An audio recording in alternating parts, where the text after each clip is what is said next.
Did you know over 300 million people look for love online? And 70% say they've actually found it? But what if the person you fall for never existed? Meet Kirat, a British Indian woman living in London. In 2010, she gets a friendly message on Facebook from Bobby, the older brother of her cousin's boyfriend. Seems harmless. They even have dozens of mutual friends, and slowly, over months, they become close. And then one night at a club, she sees him. She calls out his name, he stares. He has no idea who she is. Weird, right?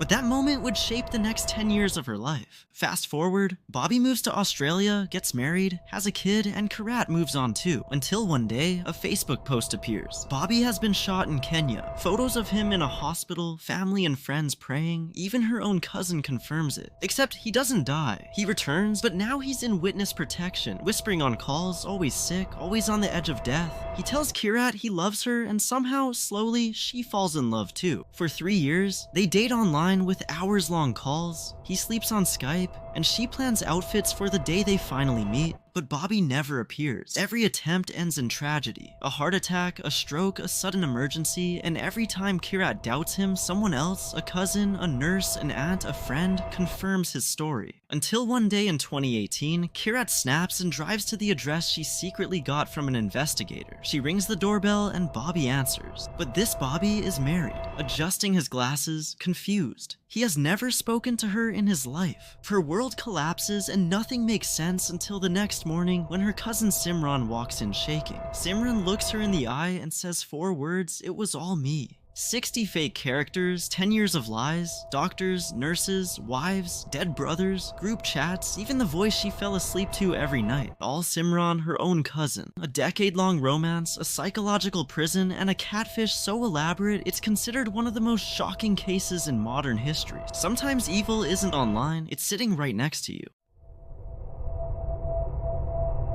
Did you know India's most famous paranormal investigator may have died in a way that still leaves people whispering, was it really suicide? This is the story of Gaurav Tiwari, the man who helped make ghost hunting mainstream in India, and who some believe was destroyed by the very negative forces he spent his life chasing. It starts in 2006 in a small student apartment in Florida. Gaurav was there to become a pilot. Bright, focused, and not even a believer in ghosts. But nights in that apartment began to feel wrong. He'd wake up to unexplained noises, and he'd sense someone sitting beside him, even when he lived alone. Lights would switch on by themselves, and when he asked people who lived there before him, they said they felt it too. Most people would run, but Gaurav did the opposite. He got obsessed. He dropped flying school, trained as a certified paranormal investigator, and returned to India in 2009. He quickly became a TV face, investigating haunted locations, founding the Paranormal Society of India, and chasing evidence across the world. But the darker his work got, the more he hinted something followed him back. He allegedly told people that negative energies sometimes stayed with him and troubled his personal life. Then comes July 7th, 2016, and that morning he was at home in Dwarka, New Delhi, emailing normally, even discussing a magazine cover. Minutes later, he walked into the bathroom, a loud thud, then silence, and the door was locked from inside. When the family broke it open, Gaurav was unconscious on the floor. He was rushed to hospital, declared dead, caused asphyxiation, strangulation. Police closed it as suicide. But the questions never stopped. Why then? Why like that? And why did he say something was haunting him before he died? So what do you think? Tragic mental health spiral, foul play, or something he brought back from the dark? Comment suicide, or something else, and tell me your theory.